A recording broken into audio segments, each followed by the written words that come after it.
au nom du gouverneur de la région de Thiès, mais également au nom de mon ministre de tutelle, qui malgré tout a envoyé le président à cette cérémonie. Apparemment, c'est un nom pour notre collègue qui n'avait pas de donner la parole.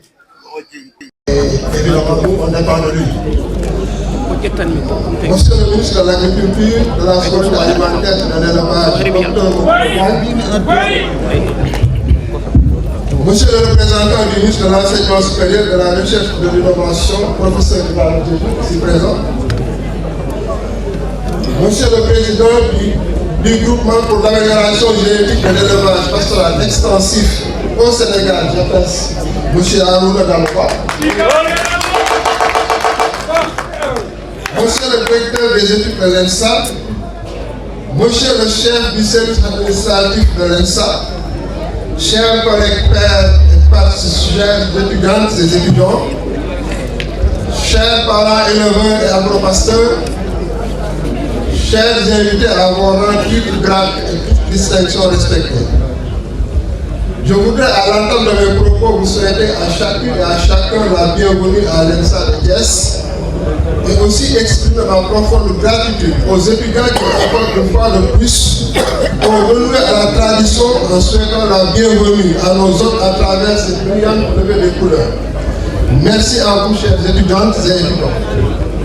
Monsieur le ministre, chères autorités, l'ENSA est une école d'excellence qui depuis plus de 40 ans s'est investie dans la formation d'ingénieurs agronomes au service du développement de façon générale et du développement rural en particulier. L'école a à plusieurs reprises accompagné ces organisations telles que le GEPES et l'ANIPEL dans les activités d'introduction de progrès de races productrices pour l'amélioration génétique du cheptel. Nous adressons nos sincères remerciements à ces structures pour leur action en faveur de l'élevage. Nous en profitons également pour lancer un appel à tous les bénéficiaires. Chers bénéficiaires, la gestion et l'entretien de ces animaux hautement productifs exigent des conditions sanitaires, d'habitat et surtout d'alimentation. En effet, l'alimentation du bétail constitue un problème majeur pour les pays. Pour le développement de l'élevage en Afrique subsaharienne, notamment au Sénégal, où les ressources fourragères, pour ne pas dire alimentaires du bétail, se raréfient, car elles dépendent essentiellement de la pluviométrie et sont affectées par une urbanisation galopante. Pour pallier cela, de nombreuses actions ont été mises en œuvre pour promouvoir les cultures fourragères avec des résultats souvent mitigés. C'est pour cela, monsieur le ministre, que nous lançons un appel sur les cultures à double usage avec des variétés susceptibles de donner d'excellents rendements en grains et biomasse fourragère. Les constats ont montré que cette innovation majeure pourrait constituer une réponse plus appropriée pour être adoptée par nos parents agropasteurs. Monsieur le ministre de l'Agriculture, de la Sécurité alimentaire et de l'élevage, chères autorités, l'ENSA est un établissement capable de vous accompagner dans toutes vos actions dans ce domaine afin d'apporter des éléments de réponse efficaces aux problèmes liés à l'amélioration de l'alimentation des animaux.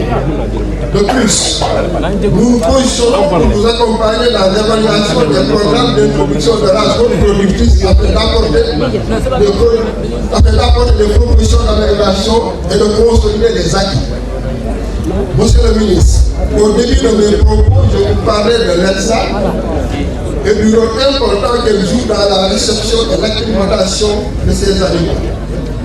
Je voudrais profiter de l'occasion pour remercier tous les collègues qui nous ont accompagnés pour rendre cela possible.